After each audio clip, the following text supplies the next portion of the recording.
तुमने जो कमाया उसका उत्तराधिकारी एक की जगह 10 हो सकते हैं, पर तुम्हारे कर्म का उत्तराधिकारी कोई दूसरा नहीं होगा। तुम्हारे कर्म का उत्तराधिकारी तुम्हें स्वयं को बनना पड़ेगा। तुम्हारे कर्म का भोग तुम्हें स्वयं को भोगना पड़ेगा। चाहे तुम सत्य की जीवन निकालो, चाहे असत्य का निकालो। तुमने जो कमाया, उस कमाई का, उस प्रॉपर्टी का, उस मकान का, उस जमीन का, उस दुकान का, उस जायदाद का उत्तराधिकारी एक की जगह 10 हो सकते हैं, पर तुम्हारे कर्म का उत्तराधिकारी कोई भी नहीं हो सकता। तुम्हारे कर्म को तुम्हें स्वयं भोगना है। कौन भोगेगा इसके सिवा?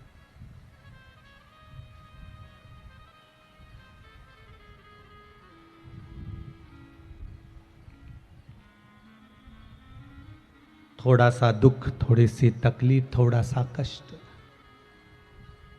हमारे जीवन में आता है और हम रोते हैं, बिलखते हैं। हम यहां वहां भटकते हैं। हम भटक रहे होते हैं, पर जब सुख का भान हमारे जीवन में आता है, बहुत सारी संपदा हमारे जीवन में आ जाती है, बहुत सारा वैभव हमारे जीवन में आ जाता है, तो भी हम इतने फूल जाते हैं अहंकार में, इतने फूल जाते हैं ममता में, इतने फूल जाते हैं अकड़ में कि हम किसी साधारण से जीव को तो गिनते तक नहीं। हमारी अहमता इतनी बढ़ जाती है।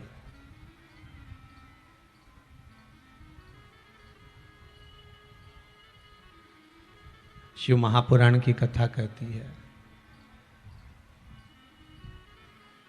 जब बेकार समय आता है,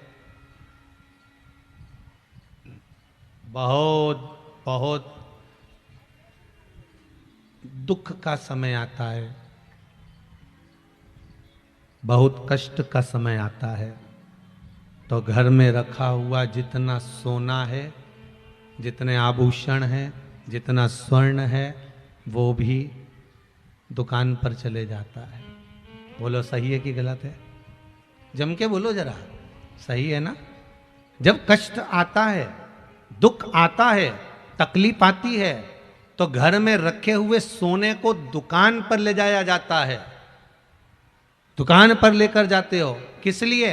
ये दुकान में दे दूंगा, ये सोने की दुकान पर दे दूंगा, थोड़ा सा धन मिलेगा, मैं घर में गुजारा कर लूंगा। जब कष्ट आया तो सोने को, रखे हुए सोने को दुकान तक लेकर गए हो, तो शिव महापुराण की कथा कहती है, इतनी समझ हर व्यक्ति में होती है कि कष्ट आने पर सोना दुकान पर चले जाता है, तो कष्ट आने पर मनुष्य भगवान तक क्यों नहीं जाता है? कष्ट आए तो भगवान तक जाओ ना। कष्ट आया तो सोना दुकान पर गया, थोड़ा सा पैसा मिल गया, 8-15 दिन, 20 दिन, 50 दिन, 25 दिन, 30 दिन निकल गए, तो कष्ट आया तो घर में रखा हुआ सोना दुकान पर पहुंच गया। तो कष्ट आने पर आप भी तो परमात्मा के दरवाजे जा सकते हो। कष्ट आने पर सोना दुकान पर बाद में जाए, उससे पहले तुम शंकर की शरण में चले जाओ। किसी एकांत में जो शिव मंदिर हो, उसमें जाकर झाड़ू लगाओ, बुआरी लगाओ, पोछा लगाओ, शिव जी का स्नान कराओ। नहीं है तुम्हारे पास में बेलपत्री, दूसरी पत्तियों को तोड़कर शंकर जी पे चढ़ाओ, पुष्प चढ़ाओ, शंकर जी की आराधना करो। कुछ भी नहीं है, झाड़ू और पोछा लगाकर शंकर का स्नान करा कर जाओ। थोड़ी देर बैठकर एकांत में शिव से अपने मन की बात कहना प्रारंभ कर दो।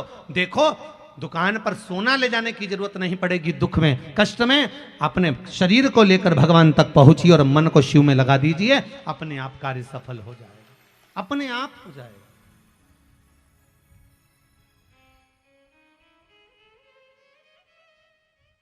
अब इस मन को तो लेकर जा ही नहीं रहे हो।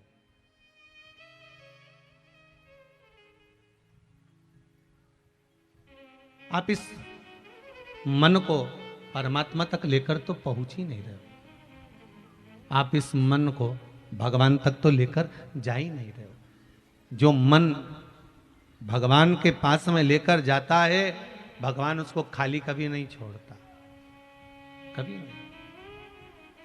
तेरे दरबार की बाबा निराली शान देखी है, तुझे देते नहीं देखा, पर झोली भरी देखी है।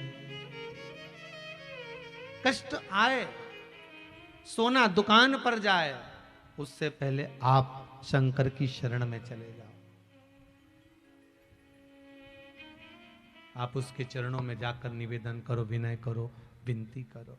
भोला सब दुख काटो म्हारा, ओ भोला सब दुख काटो म्हारे। शिव शंकर जपूं तेरी माला, भोले बाबा जपूं तेरी माला। भोला सब दुख काटो म्हारा, ओ भोला सब दुख काटो म्हारा। ओ भोला सब दुख काटो म्हारा, ओ भोला सब दुख काटो म्हारा।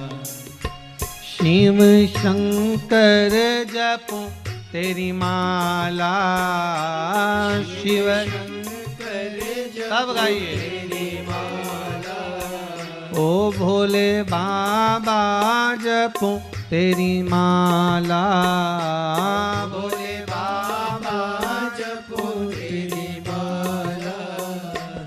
भोला सब दुख काटो म्हारा, ओ भोला सब दुख काटो म्हारा।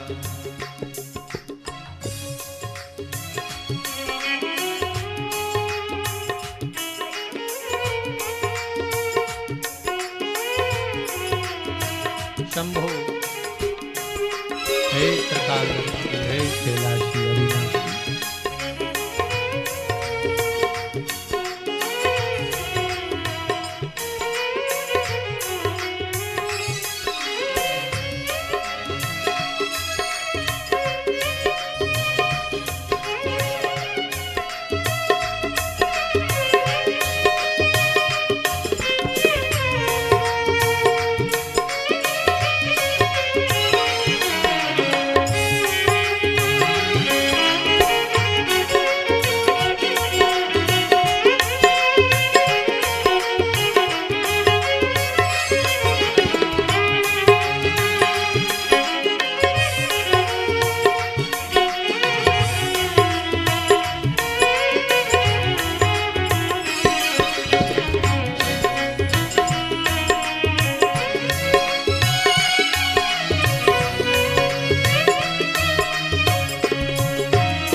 वैसे है मंगल मंगलकारी, वैसे है मंगल मंगलकारी। ओ वैसे है मंगल मंगलकारी, वैसे है मंगल मंगलकारी। अवधूत नाम तुम्हारा, अवधूत नाम तुम्हारा। भोला सब दुख काटो मारा, ओ भोला सब दुख काटो मारा। ओ भोला सब दुख काटो मारा, ओ भोला सब दुख काटो मारा। शिव शंकर जपो तेरी माला, शिव शंकर जपो तेरी माला। ओ भोले बाबा जपो तेरी माला, भोले बाबा जपो तेरी माला। ओ भोला सब दुख काटो मारा, ओ भोला सब दुख काटो मारा। जय हो, जय हो।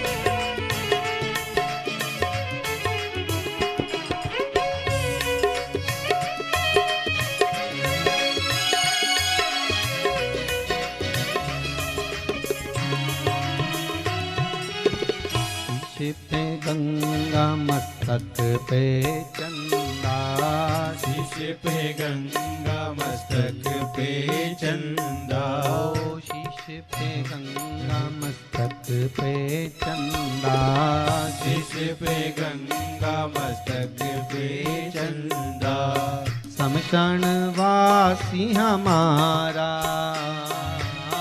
शमशान वासी हमारा, ओ भोला सब दुख काटो मारा, ओ भोला सब दुख काटो मारा, ओ भोला सब दुख काटो मारा, ओ भोला सब दुख काटो मारा, शिव शंकर जपो तेरी माला, शिव शंकर जपो तेरी माला, ओ भोले बाबा जपो तेरी माला, भोले बाबा जपो तेरी माला, भोला सब दुख काटो मारा, ओ भोला सब दुख काटो मारा, ओ बाबा सब दुख काटो मारा, ओ बाबा सब दुख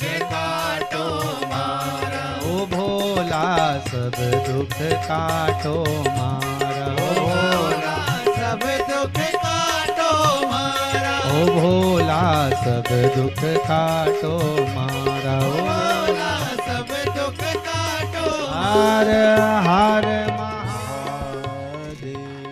बाबा से निवेदन करो, हे बाबा हमारे जीवन में जितना दुख है, जितनी तकलीफ है, जितना कष्ट है, जितना बीमारी और रोग जो भी है, ये सब काट दीजिए बाबा। शिव शंकर जपूं तेरी माला, भोले बाबा जपूं तेरी माला, भोला सब दुख काटो भाव से कहो एक बार, भोला सब दुख काटो मारा।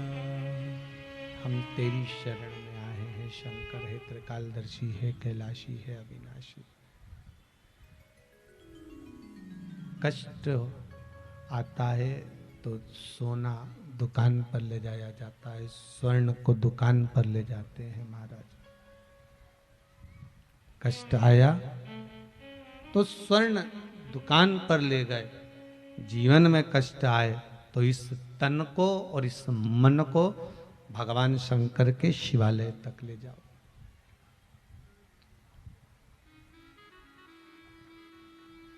भगवान शिव के दरवाजे तक ले जाओ।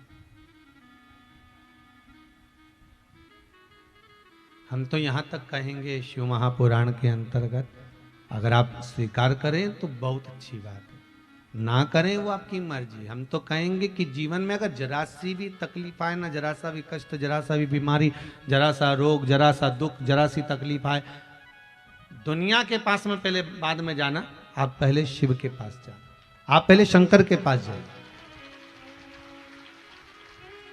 अगर जीवन में थोड़ा सा भी दुख है, तकलीफ है, कष्ट है, रोग है, बीमारी है, दुनिया के लोग कितना भी टॉर्चर कर रहे हैं, दुनिया के लोग कितना भी दुख दे रहे हैं, आप सब जगह बाद में जाना, पहले शंकर के पास जाकर हाथ जोड़कर कहना, भोला सब दुख काटो। शिव शंकर जपूं तेरी माला, भोला सब दुख काटो मारा। सब जगह बाद में जाना, पहले शिव की शरण में जाना।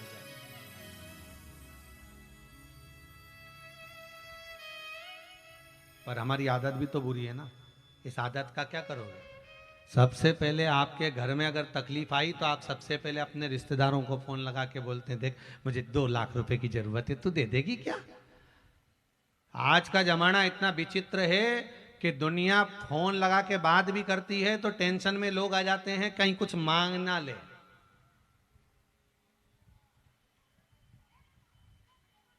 कहीं कुछ मांग ना ले, टेंशन में जाते। वो तो कहीं कहीं का होता है अनभिज्ञ सा, जिसको टेंशन नहीं। जैसे होता है, दो व्यक्ति बात कर रहे थे, आपस में थोड़ा सा विवाद करने लगे। एक बोला पृथ्वी गोल है, एक बोला पृथ्वी चपटी है। अब वो दोनों लड़ रहे थे। वो बोला कि गोल है पृथ्वी, दूसरा बोला चपटी है। वहीं से एक व्यक्ति निकल कर जा रहा था, इन्होंने उससे पूछ लिया, भैया इधर आओ, क्या क्या बात है, ये बताओ कि पृथ्वी गोल है कि पृथ्वी चपटी है। उसने कहा, भैया देखो हम तो इस गांव के है ही नहीं। उसने कहा, हम तो इस गांव के है ही नहीं। अब बताओ, ये कहीं ऊपर से आया था है? अब उससे पूछा कि ये बताओ कि पृथ्वी गोल है कि चपटी है, तो क्या हम तो इस गांव के है ही नहीं, हम तो दूसरे गांवों के हैं। अरे भाई बता तो सकता, पर कोई कोई होता अनभिज्ञ सा, उसको कुछ चिंता नहीं रहती। वो तो शिव के भरोसे पर जीता है, शंकर के भरोसे पर जीता।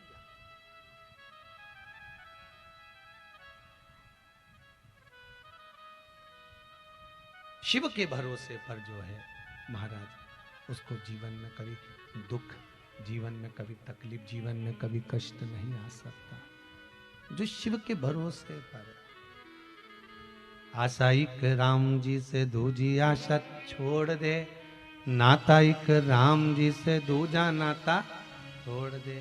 साधु संगे राम रंगे अंग अंग रंगिए, जाई विधि राखे भोला ताई विधि रहिए। जहां जैसा मेरा भगवान रखे, राम रखे, मेरा श्याम रखे, मेरा कृष्ण रखे, मेरा शंभु रखे, उस भाव में हमें रहना है, उस भाव में हमको रहना सीखना है। और जिस दिन हम शिव के भरोसे पर हो गए, जिस दिन हम शंकर के भरोसे पर हो गए, जिस दिन हम शंकर के अनुकूल हो गए, शंकर के भाव में जीना चालू कर दिया, उस दिन हमारा जीवन सार्थक हो गया। आया एक पत्र में, देखो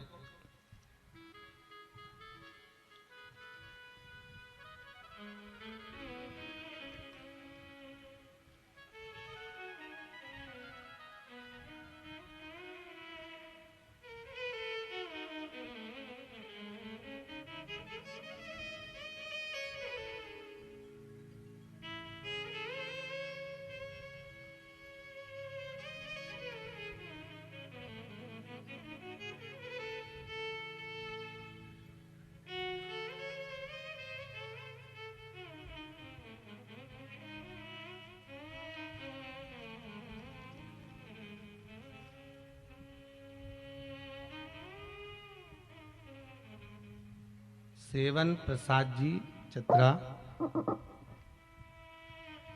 निकिता देवी चतरा, झारखंड से आए आप।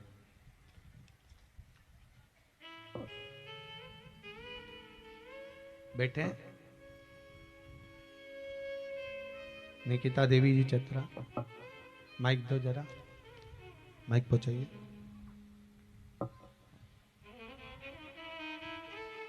आपने लिखा है दीदी, पति को किडनी की बीमारी है, उनकी तबीयत बहुत खराब रहती थी, परंतु जब से हम सब परिवार, नमः शिवाय, श्री शिवाय, श्री शिवाय नमस्तुभ्यम। दीदी कहाँ से आए आप? चतरा से। चतरा। रोइए नहीं, बाबा ने अगर कृपा कर कर आपको यहाँ बुलाया है ना, तो बाबा की ही कृपा मानिएगा। हम तो कहते हैं अगर नसीब है पंडित जी, जो आप काम कथा श्रवण कर रहे हैं पंडित जी। जी, आपने इसमें लिखा है कि किडनी का प्रॉब्लम था और ज्यादा था, अभी की स्थिति कैसी है उनकी? ठीक है पंडित जी, पहले से आराम है उनको?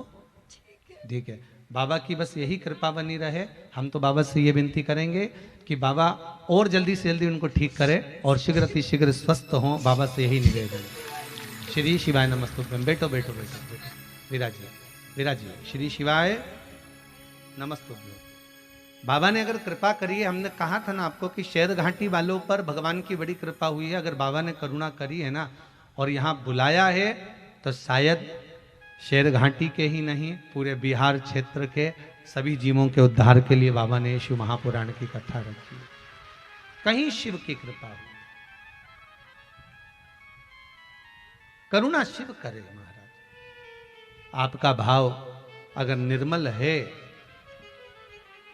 और भगवान अगर कृपा करा हुआ है और उसने करुणा करी है, तो वो किसी भी रूप में आकर फल प्रदान करेगा। फिर कहेंगे सोना दुकान लेकर जाओ कष्ट के समय पर, वो अलग बात है, पर इस तन को, इस मन को शिव तक लेकर जाना, भगवान शंकर के दरवाजे लेकर जाना, भगवान शिव से विनय करने लेकर जाना, उनसे विनती कर, बाबा हमने जीवन में बहुत दुख देखा है, बहुत कष्ट देखा है, पर भरोसा आपका है, विश्वास आपका है, और विश्वास और भरोसा यदि आपका है तो मुझे उम्मीद है डूबने नहीं दोगे। जैसे माता जगत जननी पार्वती जी ने तप करा, साधना करी बाल्यावस्था से, छोटी सी अवस्था में देवऋषि नारद सामने से आकर भगवान श्री हिमालय राज जी ने पूछ लिया देवऋषि नारद से, अरे नारद जी आप आए हो, मेरी बेटी का भाग्य बता दीजिए, मेरी बेटी की किस्मत क्या बोल रही है, मेरी बेटी का भाग्य क्या बोल रहा है, मेरी बेटी का भाग्य क्या कहता है, जरा बता दीजिए। देवऋषि नारद छोटी सी कन्या को देखकर, पार्वती जी को देखकर उनका भाग्य बताने लगे। छोटी सी कन्या का स्वरूप देखकर, छोटी सी कन्या का रूप देखकर देवऋषि नारद उनका भाग्य बता रहे हैं, उनके भाग्य का निर्माण कर रहे हैं, उनके भाग्य का वर्णन कर रहे हैं कि आपकी जो बेटी है, आपकी जो पुत्री है, उसका स्वरूप ये होगा, उसका आने वाला समय ऐसा होगा, उसके आने वाले समय का क्रम यह होगा।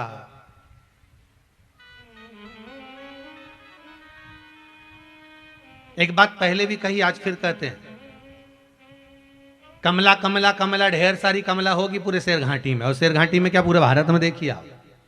बिमला बिमला बिमला, ढेर सारी बिमला होगी। रामकली रामकली, ढेर सारी रामकली होगी। भेरू भेरू, ढेर सारा भेरू होगा। बोलो है कि नहीं सही बात? राम राम, ढेर सारे राम। अब मालूम पड़े किसी ने अपना नाम धीरज सिंह रख दिया तो धीरज धीरज, ढेर सारे धीरज होंगे। नवीन नवीन, ढेर सारे नवीन होंगे, ढेर पड़े। अब तुम सुबह से उठी और सुबह से उठकर तुमने सबसे पहले अखबार खोला, और अखबार खोलकर सबसे पहले उसमें राशि पढ़ी, और राशि पढ़ी तो क्या देखा, आज मेरी राशि में लिखा है कि मुझे आज ये मिलेगा। अब एक जैसी राशि तो ढेर सारी, बोलो सही है कि गलत है?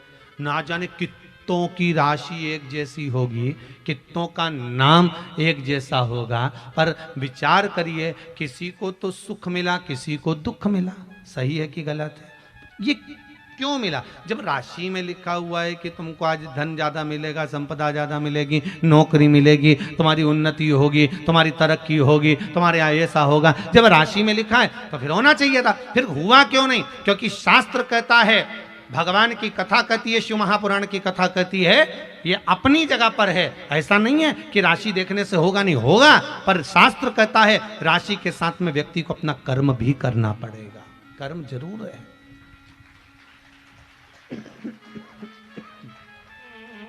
व्यक्ति को कर्म भी करना पड़ेगा।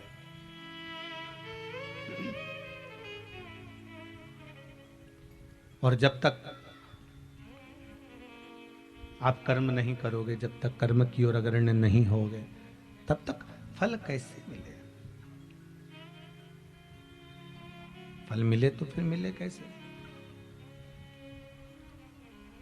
काम करते रहो, नाम जपते रहो, पार कर देगा वो भी कभी ना कभी। तुम कर्म तो करो, कर्म करते नहीं और विचार करो कि मुझे बस फल मिलना चाहिए। आज के ज़माने में दुनिया के लोग बहुत चतुर हैं, सोचे मैं काम कुछ नहीं करूं, कहीं का ऐसा महाराज मिल जाए, कहीं का ऐसा पंडित जी मिल जाए, कहीं का ऐसा महाराज मिल जाए, ऐसी विद्या करने वाला मिल जाए कि बस ऐसी भभूति घुमाए और नीचे से हंडा सोने का निकलता जाए। आज के ज़माने में तो लोग इस तुक में लगे कि कहीं का ऐसा महाराज मिल जाए जो ताली बजा से सोने के हंडे निकाल कर दे दे, कहीं से ताली बजाए और जमीन में से हंडे निकलते जाए। तो ऐसे महाराज कहीं मिल जाए तो हमको भी बता देना रे दादा, हमें भी बोल देना कि वहां पर सोने के हंडे निकल रहा है।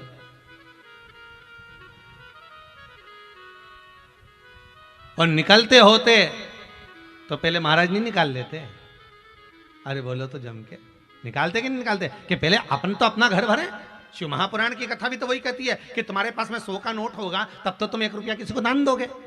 सही है गलत है? कि तुम्हारे पास में 5,000 रुपए होंगे तो तुम 50 रुपए दोगे, तुम्हारे पास में 50 लाख रुपए होंगे तब तुम 100 रुपया दोगे, तुम्हारे पास में होगा तो दोगे ना।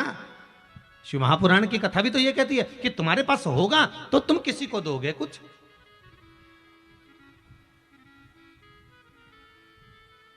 अब दुनिया के लोग कहें कि हमको कैसा महाराज मिल जाए जो सोने के हंडे निकाल दे, पर गीता जी में भगवान कृष्ण ने कह दिया कर्म प्रधान है, काम करिए, तुम कर्म करते रहिए, फल की इच्छा मत रखना, तुम काम में लगे रहना, फल देने की जवाबदारी मेरी है, मैं तुरंत तुमको निकाल कर दे दूंगा। कर्म तो करना पड़ेगा, काम करो ही नहीं और हाथ पैर हिलाओ नहीं, और क्योंकि मैं तो बस कहीं ना कहीं से मिल जा नहीं।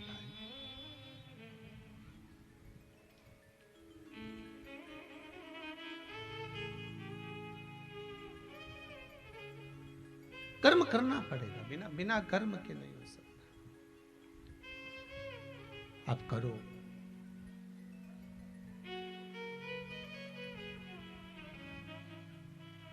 एक चींटी भी अपने दर्रे से बाहर निकलती है, थोड़ा संचय करती है, लेकर आती है, तब जाकर अपना पेट भरती है। भगवान कृपा करता है और उस चींटी से कहता है कि तो दर्रे से निकलकर इधर जाना, यहाँ जाएगी, तेरे को कुछ मिलेगा, तू लेकर आना पाना। भगवान चींटी से भी करा है कि थोड़ा थोड़ा कर्म करते हुए चलोगे तो जीवन की सार्थकता बनती चली जाएगी, थोड़ा थोड़ा कर्म करते हुए चलोगे तो जीवन का आनंद प्राप्त होता चले जाएगा। हम कर्म ना करें और विचार कर कर बैठ जाए कि भगवान हमको दे देगा, भगवान की जवाबदारी है, उसको तो देना है, पर भगवान कहते हैं कि कर्म कर कर आगे बढ़ेगा तो थोड़ा ज्यादा प्राप्त हो जाएगा, कर्म कर कर आगे बढ़ेगा तो थोड़ा अधिकता में प्राप्त हो जाएगा। भगवान देगा, देने में कोई कमी नहीं उसकी।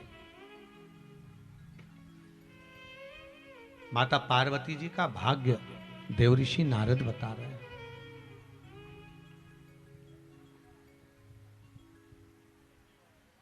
माता पार्वती जी का भाग्य देवऋषि नारद बता रहे हो। देवऋषि नारद ने कहा इनको जो पति मिलेगा, नग्न वेशधारी, भस्मी रमाने वाला, जटा जूट बांधने वाला, ऐसा इनको पति मिलेगा।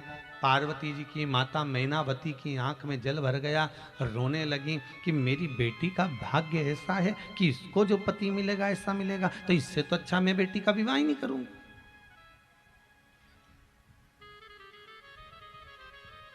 इससे तो मैं बेटी का विवाह ना करूं।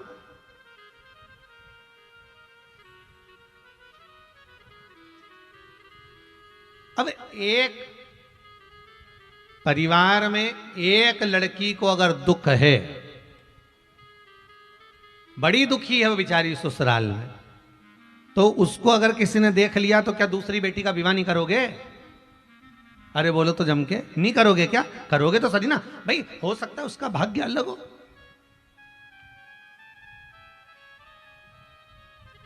और जिसके भाग्य में जो लिखा है वो तो होना ही है महाराज।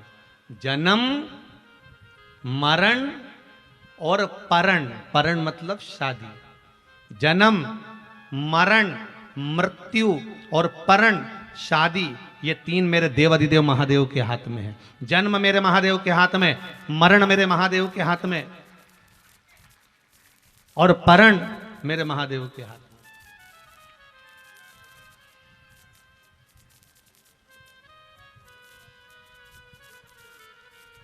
जन्म, मरण, परण तीन मेरे देवाधिदेव महादेव के हाथ में। ये तीन शिव के हाथ में। डॉक्टर ने कह दिया बहू को, बेटी को इतने समय तक डिलीवरी हो जाएगी, जापा हो जाएगा। मालूम पड़े 4 दिन पहले ही हो गया, मालूम पड़े 15 दिन बाद हो गया। जन्म उसके हाथ में, मरण, मृत्यु लोगों ने देखकर कहा था इस तो खूब जिएगा, इसकी तो खूब उम्र है, खूब बढ़िया पत्रिका, क्या जोरदार इसके हाथ की रेखा, ये तो खूब जिएगा। अब मालूम पड़े बीच में कोरोना हो गया और निपट गया। अब पत्रिका क्या क्या करोगे? अब वो हस्तरेखा क्या क्या करोगे? मरण, मृत्यु लिखा, मरण, ये मरेगा। डॉक्टर ने कह दिया इसकी अंतिम सांसें चल रही है, इसके प्राण छूटने वाले हैं। डॉक्टर ने कहा दिया इसको घर ले जाओ, अब इसका अंतिम समय है, अंतिम श्वासें हैं। मालूम पड़े और घर ले गए।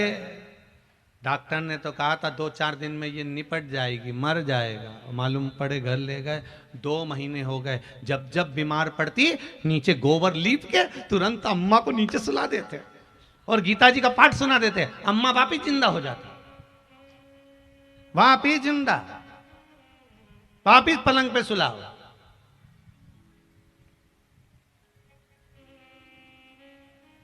फिर अम्मा बीमार पड़ी, फिर नीचे सुला दिया, फिर जिंदा। अच्छा, कई कई तो फोन लगा के पूछे गुरुजी से, गुरुदेव हमारी अम्मा को हमने 4 बार गीता जी सुना दी, 5 बार गाय दान दे दी, 25 बार तुलसी का दल गंगा जल पिला दिया, पर नहीं जा रही।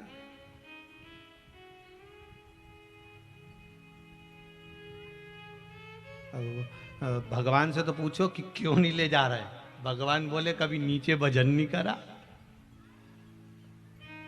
नीचे मृत्यु लोक में कभी भजन नहीं करा, नाम जाप नहीं करा, मंत्र जाप नहीं करा, स्मरण नहीं करा, कैसे लेकर जाऊं इसको। जन्म मरण और परण विवाह कितनी भी कोई कह दे कि अगले महीने तक हो जाएगा, बस बहुत अच्छा ग्रह आ रहा है, शादी हो जाएगी, मालूम पड़े 1 साल निकल गया, 1 साल।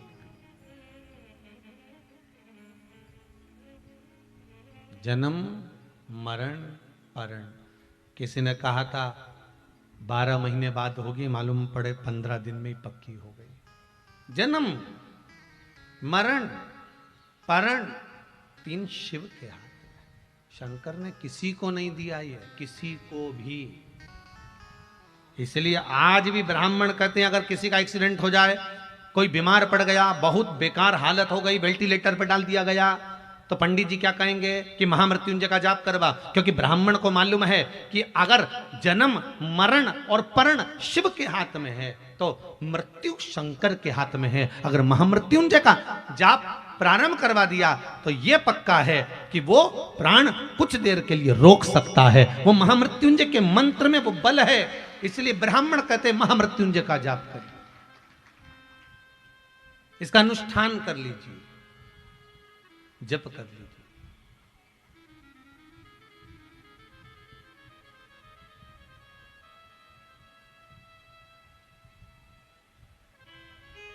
उस जप को धारण कर लीजिए। पर एक बात आपसे हम कहना चाहेंगे, थोड़ा सा भले आपको बुरा लगे चाहे भला लगे, जितने श्रोता टीवी के माध्यम से सुन रहे हो, आस्था के माध्यम से सुन रहे हो, चाहे फेसबुक यूट्यूब पर श्रवण कर रहे हो, सबसे हमारा एक ही निवेदन है, इस बात को ध्यान में रखना कि आज के समय में एक नया फैशन निकल गया है कि मोबाइल में महामृत्युंजय मंत्र डाल लिया जाता है और चलते फिरते खाते पीते महामृत्युंजय मंत्र बजता रहता है। या गायत्री मंत्र आपने अपने मोबाइल में डाल लिया, हनुमान चालीसा आपने अपने मोबाइल में डाल ली, चलते फिरते खाते पीते आप वो जप रहे हैं। पर शिव महापुराण की कथा कहती है महामृत्युंजय वो मंत्र है जिस मंत्र के बल पर स्वयं भगवान शंकर सामने आकर खड़े हो जाते हैं मृत्यु को जीतने के लिए। और उस मंत्र को आप गलत काम कर रहे हो, उसमें भी बज रहा है, रिंगटोन में चालू कर दिया है, मालूम पड़े सोच कर्म के लिए बैठे हो, कहीं वॉशरूम में गए हो, कहीं मुंह धो रहे हो, कुल्ला कर रहे हो, गलत किसी से झूठ बोल रहे हो, बात कर रहे हो और वो मंत्र तुम्हारे मोबाइल में बज रहा है, उसका दोष तुमको सहन करना पड़ेगा, उसका कष्ट तुमको सहना पड़ेगा, कोई दूसरा नहीं सहेगा। मंत्र का प्रयोग, मंत्र का उपयोग आप करो, मना नहीं है, परंतु उस मंत्र का प्रयोग जब आपको लगे कि मुझे इस मंत्र की जरूरत है तब उस मंत्र को छोड़ा जाए। भगवान राम के उस तर्कस के अंदर कितने बाण थे, पर भगवान ने समय समय पर छोड़े कि हाँ अब इस बाण की जरूरत है, छोड़ दिया जाए, अब इसकी जरूरत है, छोड़ दिया जाए, अब इसकी जरूरत है, छोड़ दिया जाए। लक्ष्मण जी ने बार बार भगवान राम से कहा 1 मिनट में निपटा दो इस रावण को। भगवान कहते नहीं, पहले छोटे छोटे बाण छोड़े जाएंगे। डॉक्टर भी अगर टेबलेट देता है, डॉक्टर भी दवाई देता है, तो पहले छोटी छोटी देता है कि हाँ ये काम कर जाएगी, ये काम कर जाएगी, ये काम कर जाएगी। जब इतने mg की काम नहीं करती, 60 mg 70 mg 200 mg की काम ना करे, फिर 500 mg पर पहुंचता है कि हाँ अब ये दवाई काम करेगी। 500 से फिर आगे बढ़ेगा, 550 mg की, 600 mg की भेजेगा।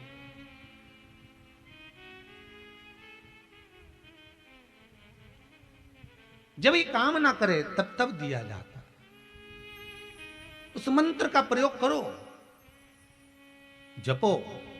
और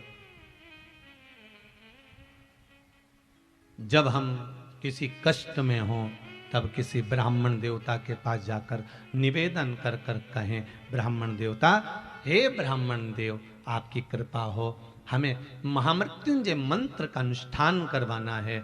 मेरे दादा, मेरे पिता, मेरी माता, मेरी बहन, मेरा भाई, उसकी स्वास्थ्य। फिर ब्राह्मण देवता संकल्प ले, और संकल्प लेकर फिर वो महामृत्युंजय मंत्र का स्मरण करे। उसका जो फल हो, उसका जो सुख हो, वो एक आनंद देने वाला, उसका एक आनंद है।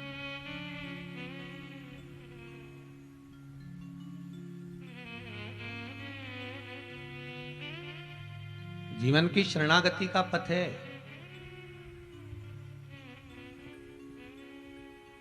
सुख देने वाला, आनंद देने वाला। आज शिव महापुराण की कथा कह रही है। पार्वती जी मैया का भाग्य देव ऋषि नारद ने बता दिया कि इनको ऐसा पति मिलेगा। किसके भाग्य में क्या लिखा है किसी को नहीं मालूम। एक पत्नी ने अपने पति से कहा, सुनो तुम मां बैठ कर सारी दुनिया के लोगों को इतना इतना पैसा दान देते हो, तुम्हारी बेटी दुखी है, तुम्हारी बेटी का भाग्य में कुछ नहीं लिखा, उसका पति बेचारा कुछ नहीं करता, रोता रहता दिन भर बैठकर, मेरी बेटी रोती रहती है, तुम दुनिया भर में इतनी कथा सत्संग करा रहे हो, अपनी बेटी को थोड़ा दान नहीं कर सकते? थोड़ा बहुत पैसा अपनी बेटी को दे दो। पति बड़ा विद्वान था, पति ने अपनी पत्नी से कहा फालतू बात मत करना, मेरी बेटी का भाग्य अच्छा नहीं है इसलिए नहीं दूंगा। तो इतने में पत्नी ने कहा, तुम क्या भाग्य विधाता हो जो तुम कह रहे हो कि मेरी बेटी का भाग्य अच्छा नहीं है? तुमने उसका भाग्य लिखा है क्या? इतने में पति ने कहा, अगर बेटी का भाग्य अच्छा होता तो इतने करोड़पति के घर में दी थी मैंने बेटी को, और मालूम पड़े रोड़पति में हो गई। करोड़ों का धन देख कर दिया था, बड़ा बंगला देख कर दिया था, परिवार देख कर दिया था, पति सर्विस कर रहा था, नौकरी कर रहा था, सब कुछ देखकर मैंने बेटी को ब्याया था। उसके बाद बेटी दुखी क्यों हुई? अगर भाग्य अच्छा होता तो दुख क्यों होता? इतने में पत्नी ने कहा फालतू बात मत करो, मैं बेटी को दूंगी। तो पति ने कहा तेरा फर्ज है, तू मां है, दे सकती है, दे, तुझे जितना देना दे। और पत्नी ने आज अपनी बेटी और दामाद को भोजन के लिए बुलाया। बेटी तो नहीं आई, दामाद भोजन करने आया। और पत्नी ने क्या करा कि लड्डू बनाए तिल के, और तिल के लड्डू बनाकर उस लड्डू में सोने की गिन्नियां फंसा दी, सोने के सिक्के फंसा दिए। सोने की गिन्नियां फंसाई, डब्बे में भर दिया, और जमाई से कहा भोजन करने के बाद ये डब्बा ले जाओ, इस डब्बे को मेरी बेटी को दे देना। जमाई साहब, हो माँ, अगर मैं बता कर दूंगी तो जमाई लेगा कि नहीं लेगा? उसको बुरा लगेगा कि मेरी सास ने बता मुझे सोना दे दिया, उसको बुरा लगेगा कि जैसे हम भिखारी हों। तो उसने लड्डू के अंदर सोने की गिन्नियां फंसा कर दे दी। वो लेकर गया, रास्ते में जाते जाते उसके मन में आया कल बच्चों की फीस जमा करना है, पैसा नहीं है घर में बिल्कुल भी। एक काम करता हूँ, सास ने मुझे लड्डू दिए हैं, इसको हलवाई की दुकान पर बेच देता हूँ, 500 रुपए मिलेंगे, उस 500 रुपए की मैं फीस जमा कर दूंगा। हलवाई की दुकान पर गया, सेठ जी ये लड्डू ले लीजिए। सेठ जी ने लड्डू सूंघे तो बड़े अच्छे थे, लाओ दे दो हमको, ये लो 500 रुपए। 500 रुपए दिए, वो घर लेकर चले गया। शाम को सेठ जी वापिस आ रहे थे।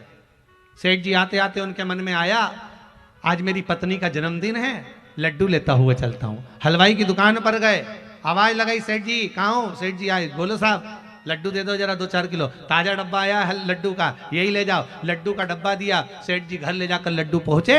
आज पत्नी का जन्मदिन था, जन्मदिन पर लड्डू जैसे ही पत्नी के मुंह में दिया तो सोने की गिन्नी आ गई। पत्नी ने पूछा ये लड्डू कहां से लिया? इतने में पति ने कहा हलवाई की दुकान से लाया हूं। ये लड्डू हलवाई की दुकान पर कहां से आ गए? पता नहीं। पत्नी की आंख में से आंसू बहने लगे कि ये लड्डू तो मैंने जमाई को दिए थे। पत्नी ने पति के चरण पकड़े, आप सही कहते हो, भाग्य में नहीं होगा तो कोई कितना भी दे दे पहुंच नहीं पा सकता। कितना ही देकर देख लीजिए, भाग्य में होगा तो दौड़ कर आएगा, भाग्य में नहीं होगा तो तुम करोड़ों का धन दे दीजिए, कुछ नहीं मिल पाएगा। कितना झगड़ा कर कर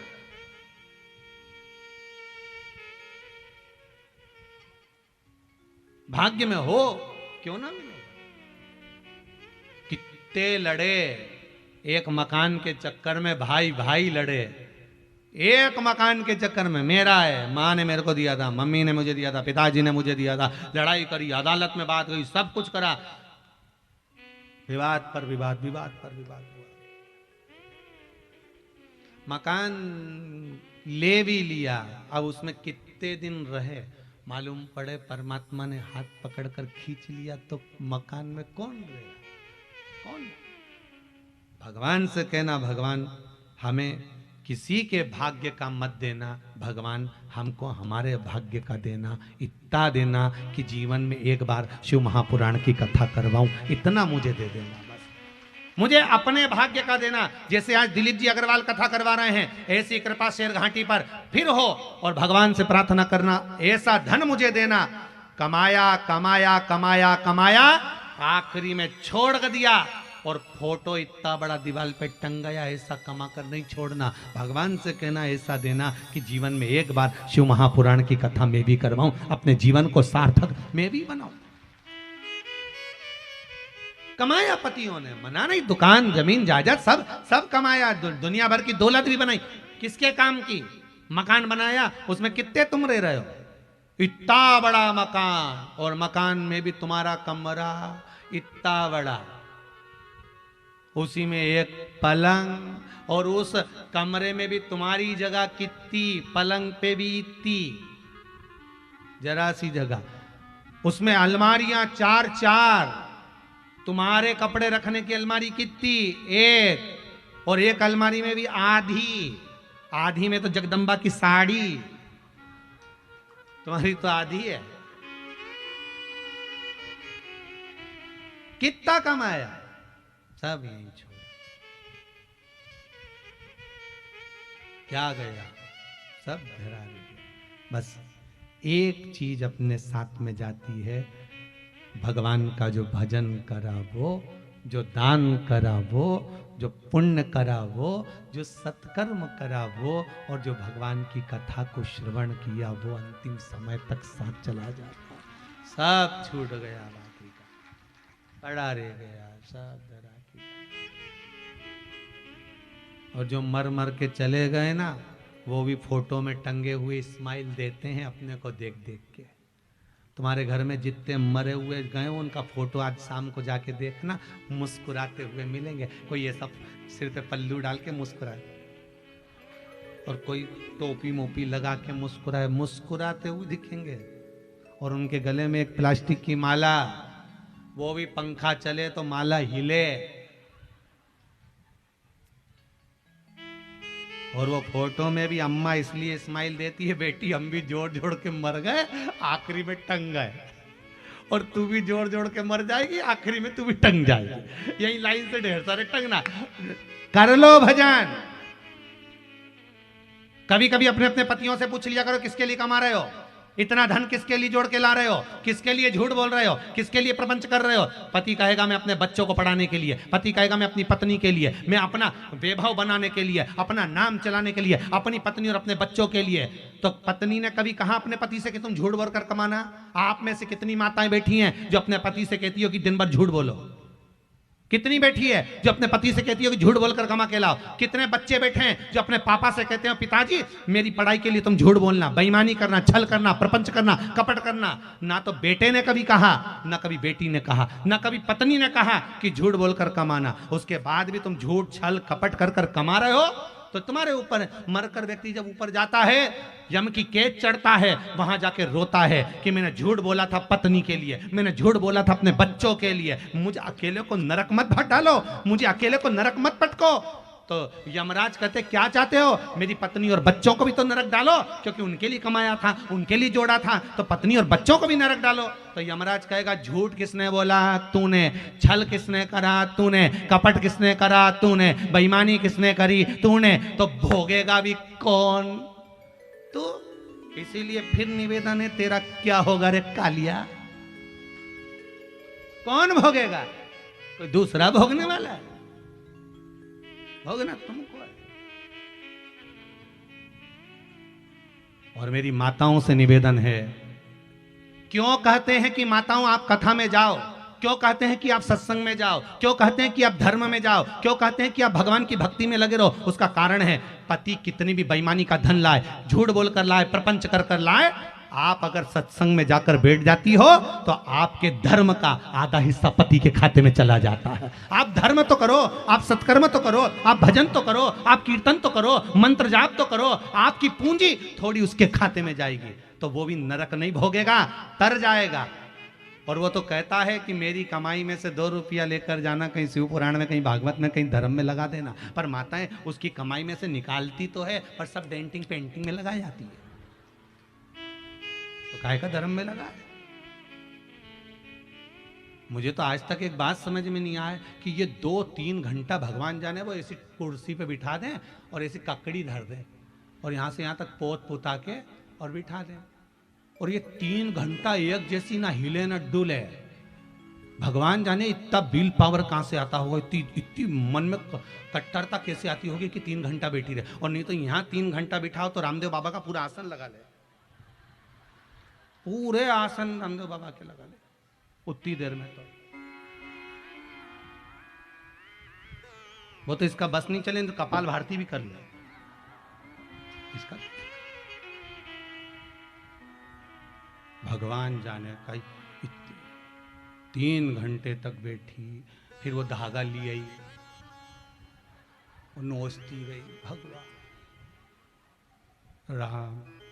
2 घंटे तक कांच के सामने पेंसिल से, अच्छा कई बार वो पेंसिल से मुंडा देखे तो ऐसा लगे जैसे भगवान कृष्ण सृष्टि देख रहा। डब्बा भरे पुन्ना सल्ला भगवान, इधर से नीली, इधर से कत्थई भगवान।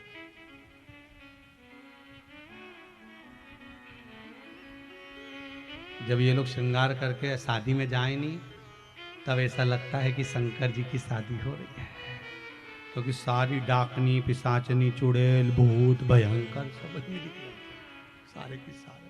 कौन देखे उन्हें? शिव जी के विवाह जैसा तो विवाह किसी का नहीं हुआ। भोलेनाथ जी महाराज तैयार ही नहीं हुए, श्रृंगार ही नहीं करा। भगवान विष्णु ने कहा भोलेनाथ जी तैयार हो, तुम्हारी शादी है? नहीं आऊंगा, अभी बारात लेके नहीं जाऊंगा। तो कब जाओगे? तो भगवान बोले अभी मेरा मुहूर्त नहीं आया। तो मुहूर्त कब आएगा? तो इंतजार करते रहे। मैं पार्वती जी की यहाँ 1 मुहूर्त निकल गया, 2 मुहूर्त निकल गए, हलवाई भी अपने अपने घर जाने लगे कि भैया बाराती नहीं आ रही, हम तो हमारे घर जाएं। इतने में भगवान ब्रह्मा जी ने कहा हलवाई भी चले जाएगा, खाने को नहीं मिलेगा। भगवान बोले अभी मुहूर्त नहीं आया। मुहूर्त का इंतजार करते रहे। तब 15 दिन बाद सामने से एक अर्थी आई, राम नाम सत्य है, राम नाम सत्य है बोलते बोलते आए। शंकर जी उठ के नाचने लगे, मेरा मुहूर्त आ गया, अब मेरा मुहूर्त हो गया। शंकर जी की बारात कब निकली थी? जब सामने से अर्थी आई थी। जैसे ही अर्थी आई, मुर्दा में आग लगाई, आग लगाई। शंकर भगवान मन में सोचे मेरा पाउडर का डब्बा तैयार।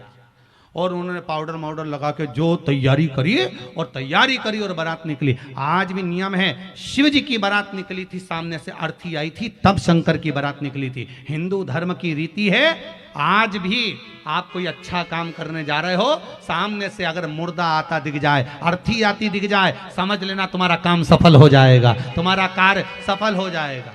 समझ लेना, आज भी नियम है, सामने से मुर्दा आते दिख जाए तो कार्य सफल है।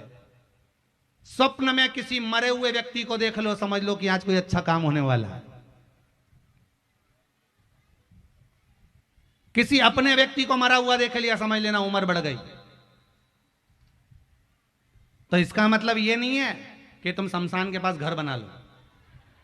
हाँ, तुम्हारा क्या भरोसा, ये तुम सोचो सीहोर वाला महाराज बोला है कि मुर्दे को देखो तो काम सफल होता है। तुमने कहा अपन मकान ही शमशान के पास बनाएंगे, अपन तो प्लाट ही में ही कर देंगे, तो वहां से रोज आता जाता मुर्दा ही मुर्दा दिखेगा। इनका क्या भरोसा।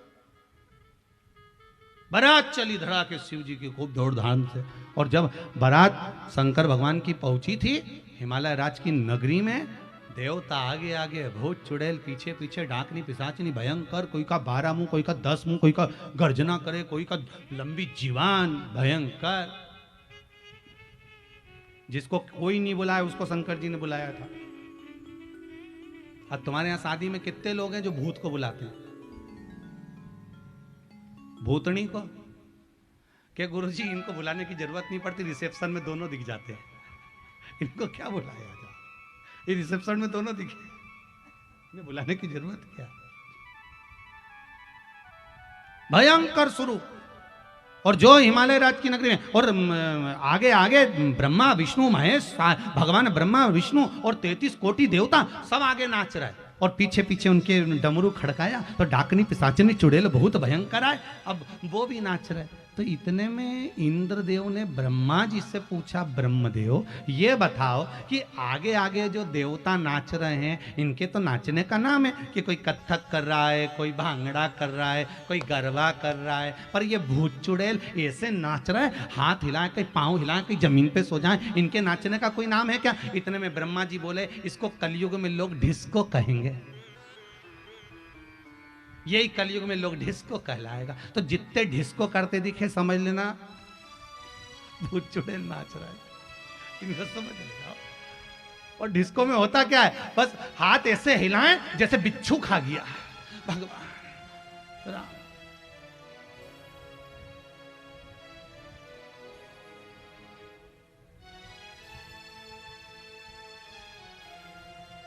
और यहां तो ठीक है,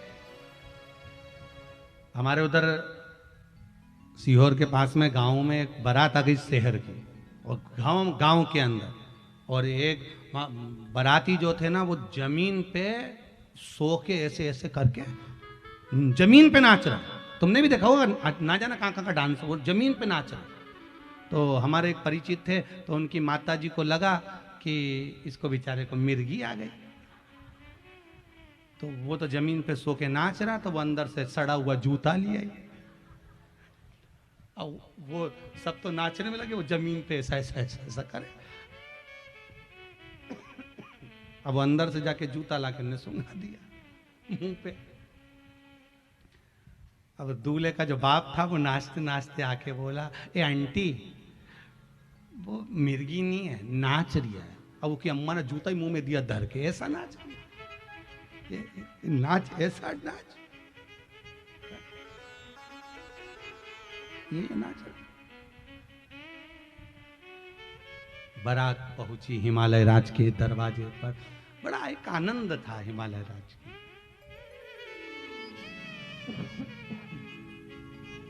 एक आनंद बड़ा समाया हुआ था।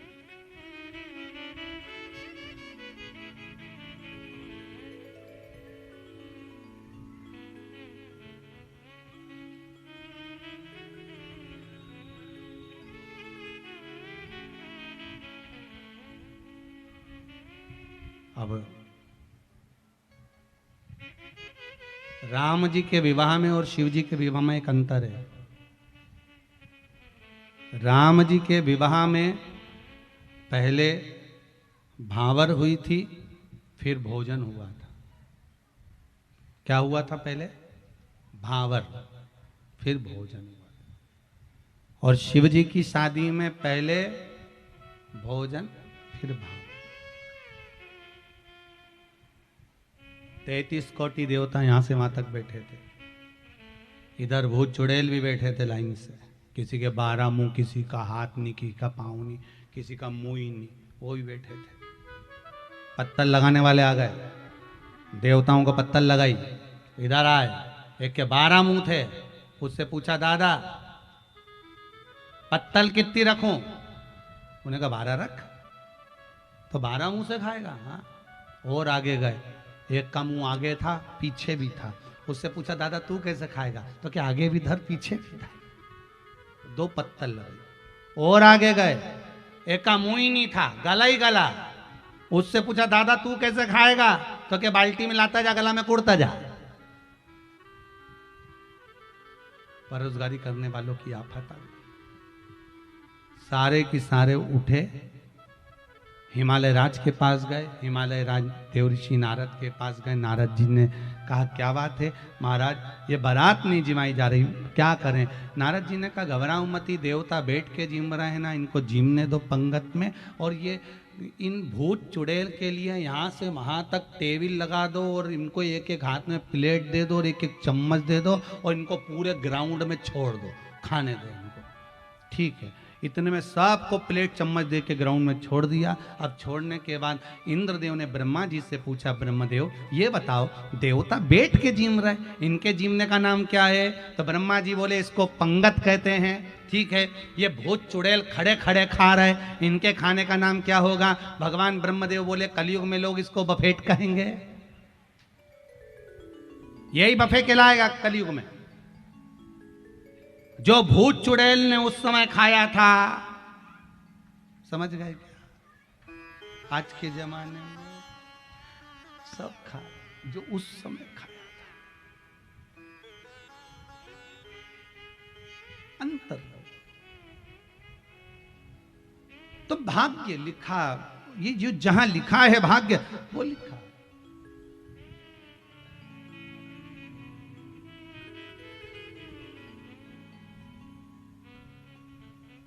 ओ डमरू वाले, ओ काशी वाले, ओ डमरू वाले, ओ काशी वाले, दिल मेरा रखना तेरे हवाले, दिल मेरा रखना तेरे हवाले, ओ दिल मेरा रखना तेरे हवाले, दिल मेरा रखना तेरे हवाले। ओ डमरू वाले, ओ काशी वाले, ओ डमरू वाले, ओ काशी वाले, ओ डमरू वाले, ओ काशी वाले, ओ डमरू वाले, ओ काशी वाले। अरे दिल मेरा रखना तेरे हर दिल मेरा रखना तेरे हवाले, हाय, दिल मेरा रखना तेरे हवाले, दिल मेरा रखना तेरे हवाले।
तुझको पुकारे, तेरे भगत ने तुझको पुकारे, ओ तेरे भगत ने तुझको पुकारे, तेरे भगत ने तुझको पुकारे। ओ दिल मेरा रखना तेरे हवाले, दिल मेरा रखना तेरे हवाले, ओ दिल मेरा रखना तेरे हवाले, ओ दिल मेरा रखना तेरे हवाले।